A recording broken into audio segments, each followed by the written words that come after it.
Hey folks, David with the Tomb Runners Designer Diary number 10, I think. So, some cool stuff to show you today, talking about the update to the core rule. I did some language adjustments, nothing gameplay changed, just some language adjustments, as well as the new GM screen in the actual size it's going to be instead of the previous prototype I made. Um, if you're familiar with the GM screen from the Mothership core set, it's this size. It's this A5 size, the same as the books that Tomb Runners will be. And so when you put that on the table, instead of it taking up, depending on how high you sit at the table, it doesn't cover you as much. Instead, it's not coming up to your chin or higher generally. It's going to make you feel like you're still part of the table. You're not cut off as much, especially in a narrative game where the game is so much of a back and forth conversation. I think that's important. So before I show you what the inside looks like, and this is placeholder.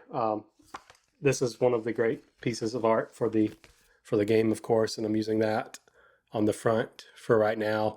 But I did just lock in the commission piece that's going to be 3 panels.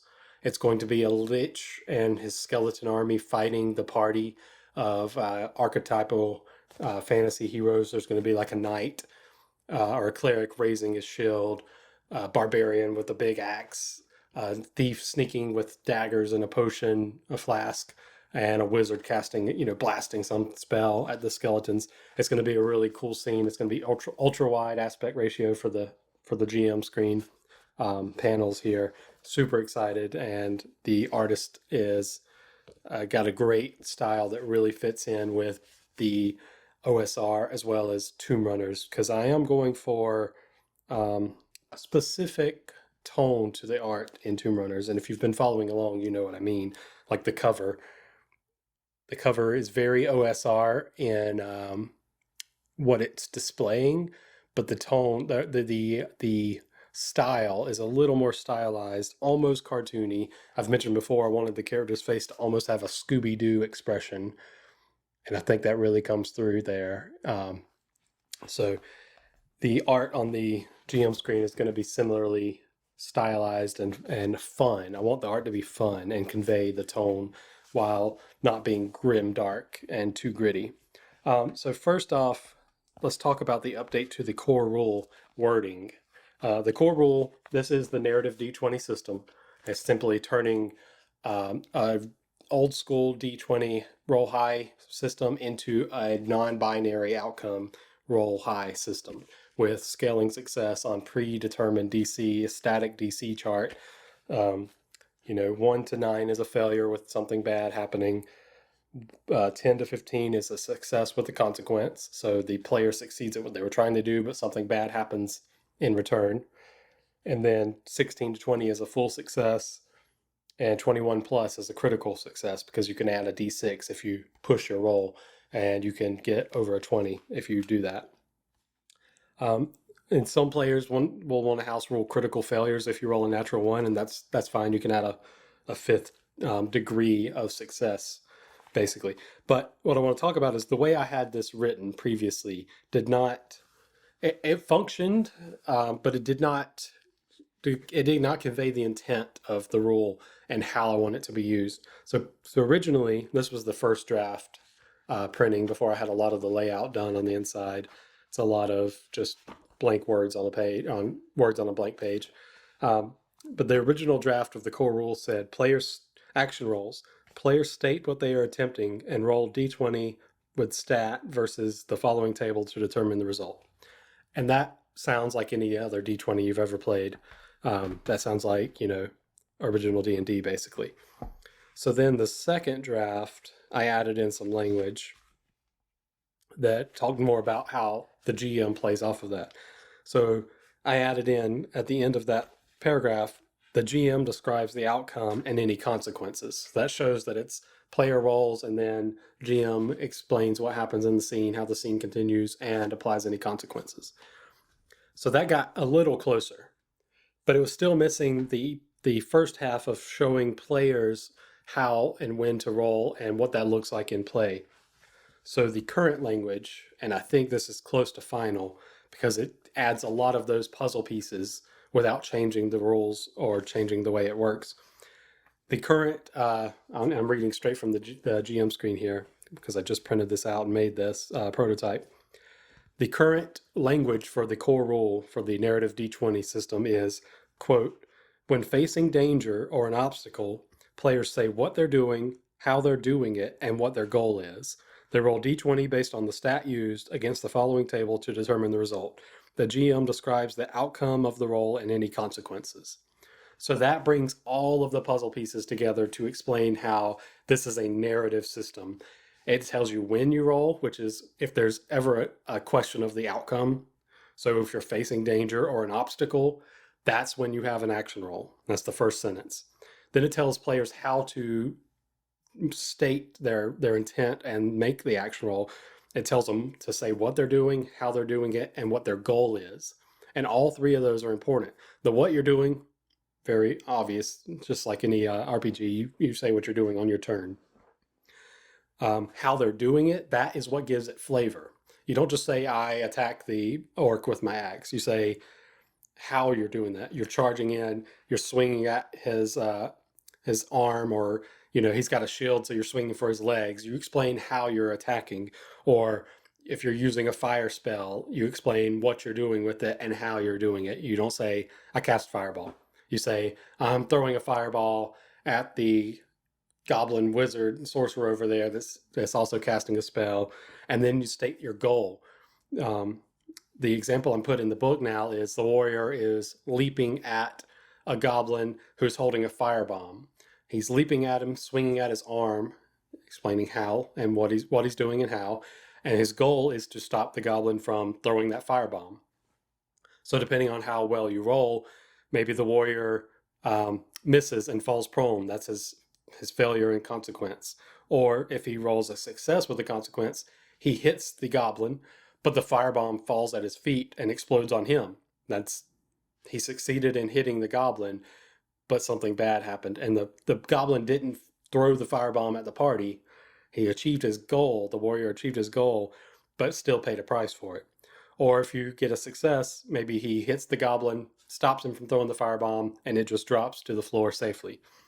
If you get a critical success, maybe that looks like he leaps up, smashes the goblin, cuts his arm off, and before the firebomb falls to the ground, the warrior catches it with his other hand, and now he's got that. As it continues the story in positive and negative terms in multiple levels.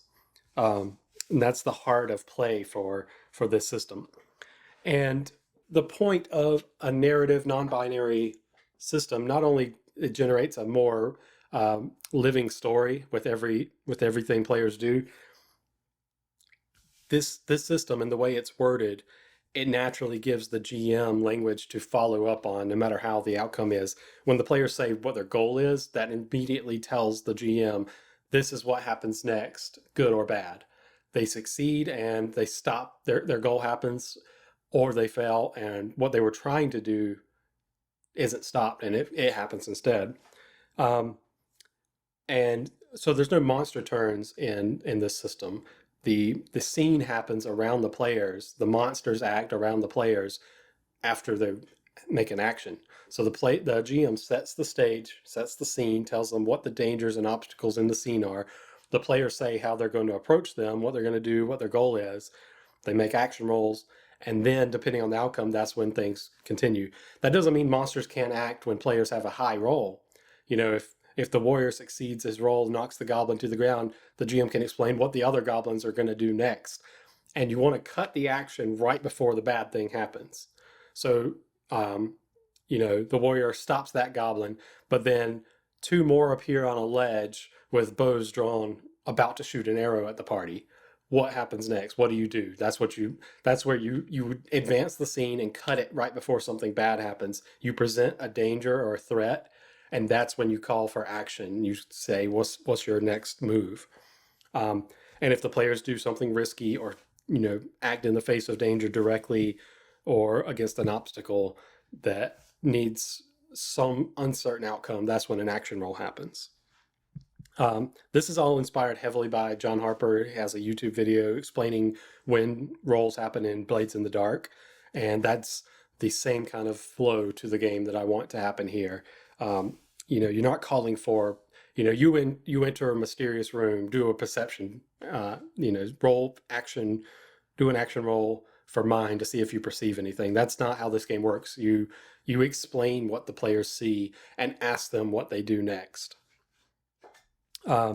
So that's the updated language for the main core rules. I think that one paragraph says a lot about how the game is played. When facing danger or an obstacle, players say what they're doing, how they're doing it, and what their goal is. They roll on the table, and the GM describes the outcome and any consequences. So that's the whole game right there. Everything else, all the other mechanics of the game, are just adding systems to that, like stress, letting players have more ebb and flow to their power. The resist rolls, if they don't like the outcome of a consequence, they can basically have a do-over and try to prevent that. As let's say the warrior rolled a success with a consequence, and that firebomb is going to drop at his feet. He can spend 2 stress to do a resist roll, and it's the same system of action roll. And your success level depends on how much of that consequence you resist. So maybe you get a reduced consequence where that firebomb still falls at your feet, but you take way less harm. You take half damage. Or you kick it, you see it falling, and you kick it out of the way so it doesn't explode on you, but it still bursts into flame on the wall, and now the room is on fire. So something still happens, something bad that puts the players in danger still happens. But if you roll really well, that's when you avoid the consequence entirely. Or if you get a critical, you turn the tables, and that would be another good time where it could be like the warrior catches the firebomb and throws it at the 2 goblins that just appeared to shoot their bows. That's the way that the back and forth conversation and potential outcomes with consequences or success can make the scene flow naturally. So let's go over the new GM screen, because I'm really, really loving this format. This form factor, I think, is so much better. So the original one I made, I used an old D&D GM screen to make this one, and I just used my sticky backed printer paper. I printed some of the art I'm using for the game, and then in the front, in the inside, I just printed pages. This is all the core rules. So this alone is pretty cool that I could fit the entire game system here on one DM screen. But we could do a lot better than that.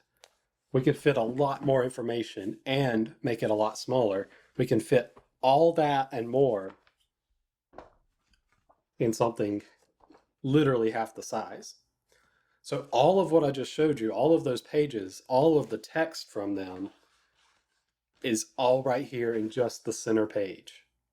This text might look small, but it's very readable. It's a very good font size. It's not much smaller than the font size in the book. I'm trying to be very cognizant of readability for people with any type of eyesight issues. And my wife wears pretty strong prescription glasses, and this text is fine for her. That doesn't mean everyone, has great eyesight or has the same difficulties reading small text, but I am being cognizant and trying to make sure the text is very legible for most people, let's say.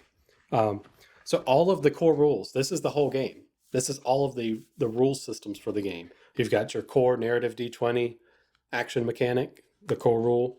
You've got the resist rolls. Even they're the same table, same levels of results. There's just different language to explain when you would use a resist roll and how that works. You've got all your dice mechanics with your advantage, disadvantage, pushing, assisting, luck, HP and downed, your death rolls, stress and what it's used for, conditions, reputation, distance, all of your stats and an explanation of how they would be used. Strength is used for, or brawn is used for strength, might, endurance, fighting, lifting, intimidating. Agility is for dexterity, speed, sneaking, climbing, shooting, dodging, etc. Supply tier, harm, healing, all of the rules for Tomb Runners is right here. Even your downtime, all of your downtime activities is over here on the last column. And then the Oracle die if you ever need to randomize something based on the narrative, but the players aren't acting. If you wanted to randomize how an NPC acts, there's the Oracle table for that. Now on the other pages here, since I got all that fit right here in the center, the other pages have all of the tables the GM needs to play the game.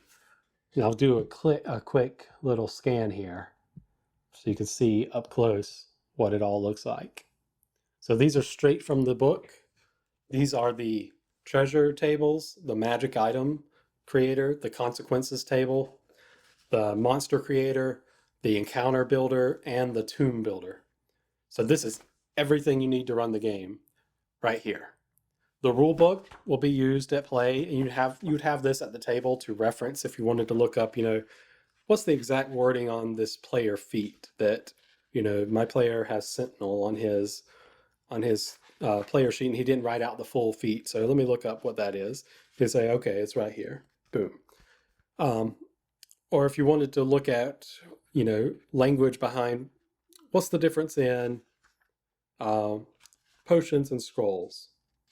You could look up more in-depth explanations here, but all the rules and everything you'll need once you know the system, which does not take long. You can read the core rules are only 6 pages of actual text, and it's right at 1,000 words.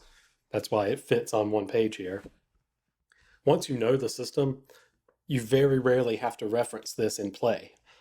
And if you have this, you almost never have to reference it. And you can, honestly, I can run an entire campaign off of just this because I know the core rules and I don't need all the other content in the book at play. It's useful for learning the game, obviously. There's a lot of artwork in here that inspires a lot of great stuff when you're planning out sessions or writing stuff for your writing adventures, creating a character, all of the stuff, all the spell lists, all that's in here.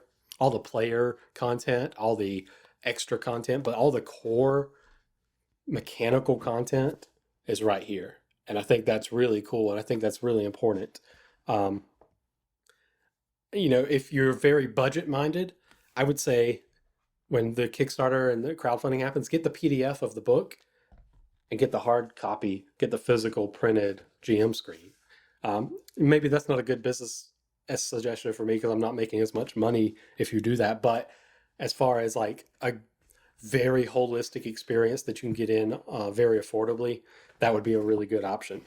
So that's the GM screen. I'm really, really excited about this because to me, the book is half of the system here. The deck is the other half of the system. But the more and more I think about what I want this to be at tables, I want a lot of it to be about this. It has great artwork. It's going to have a different piece, but it has something that shows what it is, but it has like this interesting new form factor that doesn't command as much physical space, but it's still eye-catching. And it shows just how simple and rules-light the system is. And if you've ever played simple rules-light systems like Powered by the Apocalypse or Shadow Dark, or not that Shadow Dark's narrative, I don't know if I said narrative systems, but simple rules-light systems like Powered by the Apocalypse, Shadow Dark, Ironsworn, stuff like that, then you realize after a session or two how natural it feels, how fast it plays. I've played a lot of games like Dungeon Crawl Classics. And for how much silly fun this system is, there's a lot of looking up books, stuff in the books, and that really slows down play. One of their most popular products is the reference booklets. And these are like 50, 60 pages, 59 pages for the reference booklets. And that's stuff you need at the table almost every time you play, and you'll constantly be looking at. That's 60 pages for the core stuff that you need to play. This is 3. So not to say that there's anything wrong with, trad books that have 400 pages of content. I love that stuff. But I'm getting at the point where I want to be able to sit down at the table and play in a more expedient manner. I don't want to have to stop play to look up how does this exact thing work. I don't want to look up, what's the rules for this type of combat versus this other thing, this situational thing. I want it to all just make sense naturally and flow from the players and the GM in a way, distilling everything down to one type of dice roll. Well, technically, too, if you consider harm, the harm rolls are different, because I did want there to still be some level of ambiguity on the outcome of damage and keep things exciting and dangerous for combat. So dice rolls, you do have D6 dice rolls for harm, but the actual, all the actual gameplay dice rolls is this one simple mechanic, but it's not the traditional pass fail, nothing happens if you miss D20 rolls. So that's it for today. As soon as I get some artwork, the final artwork for the new screen, I'll definitely be showing that off. He's not going to be working on it until mid-June, and it'll take a week or two to finish. But I will definitely be making an updated prototype of the GM screen as soon as I have that artwork to show off. Super excited about that. As soon as I got this layout done, because I was really trying to figure out what all needs to be on the screen. Obviously I wanted the core rules referenced, but what else could I fit? And when I realized I could fit all of the other tables I've made for the book on the other pages, and it's just natural right here. Everything's right here. You have your consequences table that gives you 36 results for ideas for consequences if there's a roll that calls for it, depending on situation: melee, ranged, magic, social, travel, and plot. So just right there, just that one third, 1/9 of the screen gives you so much guidance for play.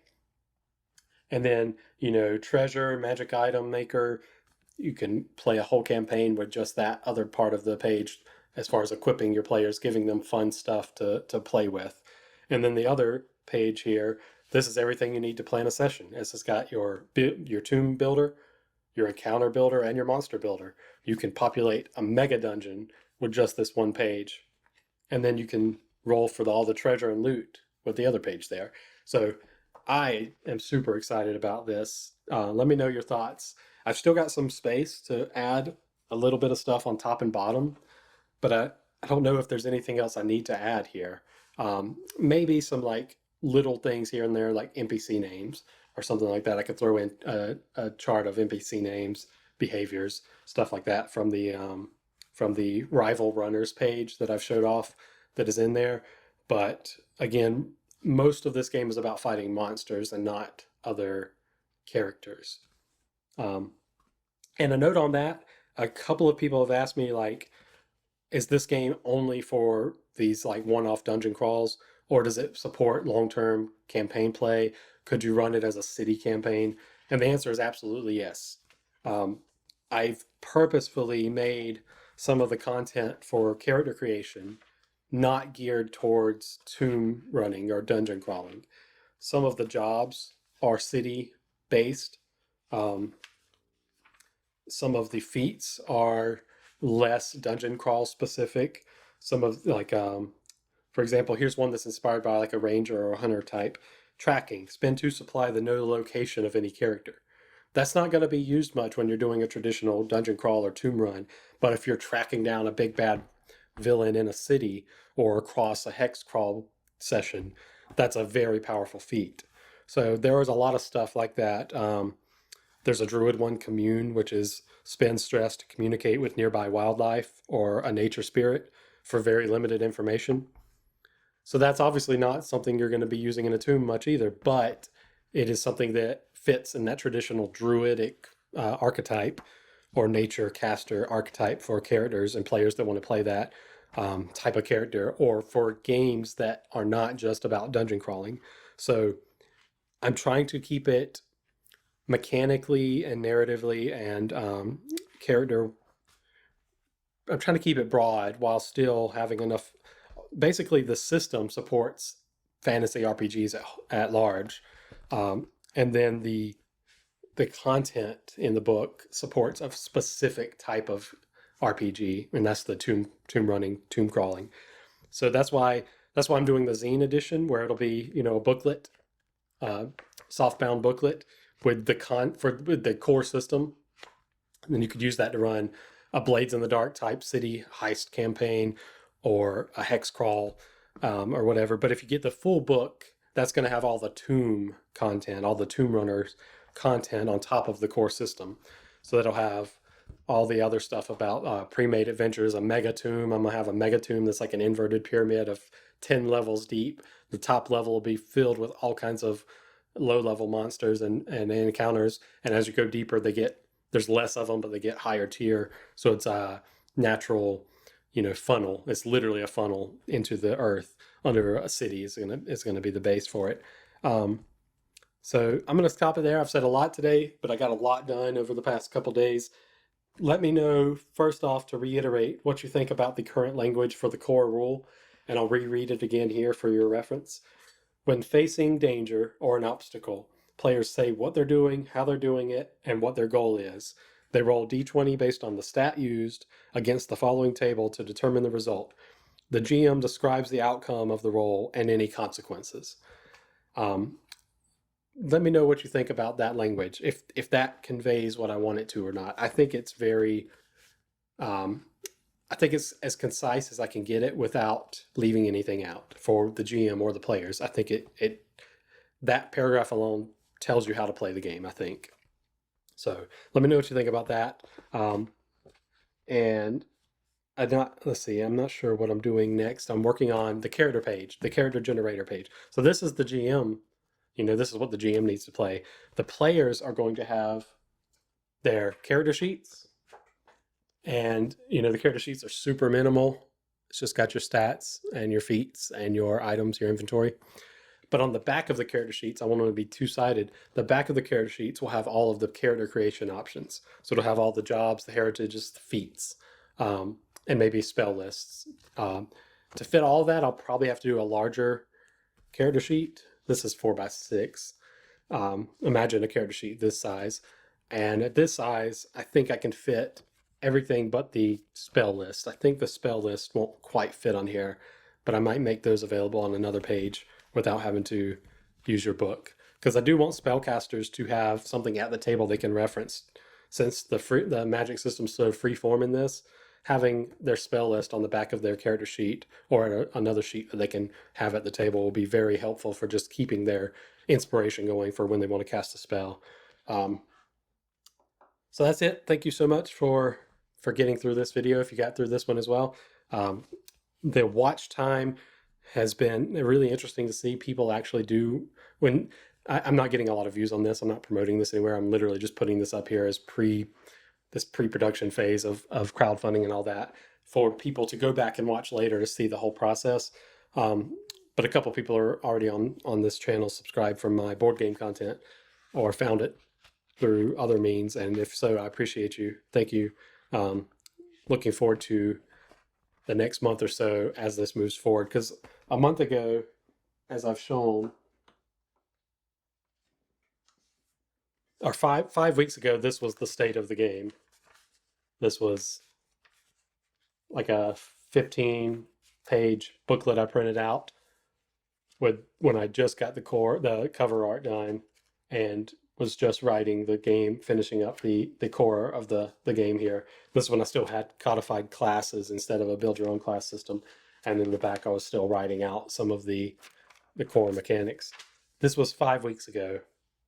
And now we're at printed hardcover books, 73 page so far. It's going to be about double that when I finish all the actual content, all the pre-written adventures and everything. It's going to be about 150 to 200 pages, depending on how the crowdfunding goes. And now I've got the the GM screen designed, content finished, just waiting on art. So coming along quickly, and I'm really excited for the next step. If we make this much progress again in the next 5 weeks, we're going to be facing that's going to be it's going to be early July. The goal is to have crowdfunding up by end of July, um, and that's timing it to coincide with Gen Con because I'm going to have a bunch of stickers. I'll show you also one thing I'll show you. So this is a mobile wallpaper I made of the cover, and then I also made my home screen from this other piece. So I'm going to have stickers of these two pieces. I'm going to get like 500 stickers printed out. I'm going to go to Origins, Game Fair, and Gen Con. I've been to both many times. This will be my 10th year going to Gen Con, and I'm doing media. I have a media badge. I'm going to be doing some interviews. I'm going to be speaking with a lot of RPG creators, publishers, and stuff like that, and also showing them Tomb Runners, getting some feedback. I'm not necessarily looking for a publisher post crowdfunding, but if an opportunity presented itself that made sense to get the game out to a broader audience, I would definitely take that up. But I've already done one crowdfunding campaign, fully self-fulfilled. I did the printing locally. I did the distribution myself. My wife and I sat at the coffee table watching Netflix and stuffing envelopes for about 4 nights straight, and shipped to 27 countries worldwide. I have about 11 packages that came back, and I could never get in touch with the backers, but that left me at like a 99% fulfillment rate. I'm really proud of that. It was a lot of work. If Tomb Runners gets a lot bigger than the first Dungeon Master's Deck Kickstarter, I'm going to be reaching out to fulfillment services and getting some quotes on that because that is a ton of work. But if I meet the right people at Gen Con or Origins that make sense for some kind of publisher or partnership for distribution and stuff, that's something I'll be looking into going forward. But the plan right now is fully self-publishing this, printing it printing it in the US to avoid tariff issues, and shipping issues and all that kind of stuff. So I keep reiterating, I've had 3 printers so far that I've used. For these proof copies. They're all in the US. My decks are printed here in Orlando, Florida by Shuffled Ink. They do millions of decks of cards a year, and they do fantastic quality. I can't say enough about them. The one puzzle piece for me right now is figuring out where to get this printed, getting a GM screen printed commercially. If you know of any US based printers that can make a GM screen in A5 size, please let me know, or similar small size. Please contact me, leave a comment or something. The folks that make Mothership, someone involved in that company, Tuesday Night Games, or their publishing partners or something, is here in Orlando. I've got to reach out to them. I've got to get their contact information. I have a name. I just got to get some contact information and find out. I'm assuming they use Panda or a similar printer in China, because it does say made in China. So everything in this box was printed in China. But I'm going to ask them if they, maybe sourced other places before they manufactured their stuff. Maybe they have some guidance on getting the GM screen done. And then going to be doing, hopefully, depending on crowdfunding, going to do custom dice set. Ideally you would need 3 D20 and 10 D6 because that's the most you would ever roll. But I think doing a 2 D20 set and like 6 D6 would be enough for most players. If you ever need to roll 10 D6 for a tier 10 enemy, you can add it up. You could roll 5 2 times or whatever. And then if you ever have double advantage or double disadvantage, you can just re-roll the lower or higher D20, and that's not hard to remember 3 numbers. I really like this size of the D6, especially. They're very large. These work great for the death clock dice. When you go down, you roll a D6, and that's your death clock timer. And I really like the skull icon on these for the high number. So I'm thinking something similar. This is like a 22 millimeter. I measured it at, I think. So like a 22, 25 millimeter D6, and then maybe like a 28 millimeter or 20, was it 26 was the size I found, a 26 millimeter D20. Um, that would be really nice. That would feel really good. It would look good on the table and be, easy to see from around the table. So that's what I'm working on next, is finding all that out and then making the character creation and player sheets. Um, and then taking all that to Origins to get some games in. I've got a bunch of friends are going, and I'll be showing them the game in person for the first time and playing with hopefully some random strangers, getting in some really good playtest blind, um, and keep moving forward. Thank you. Appreciate you. And let me know what you think about the GM screen and the update to the core rules language. This is, I mostly reference it as Tomb Runners, but really the core of the game is that narrative D20 system. And I really want to emphasize that part of Tomb Runners for people going forward, because the whole point of this game was bringing a narrative, non-binary D20 resolution mechanic to players that are familiar with, OSR, fantasy, dungeon crawl, traditional roleplay, and combining those two, to let players have this new, hopefully have fun in a new way with a space they're familiar with and comfortable in. That's the goal of it. And going forward, if people make hacks of the game, I don't necessarily want to see a million hacks of Tomb Runners. I want to see a million hacks of the narrative D20 system.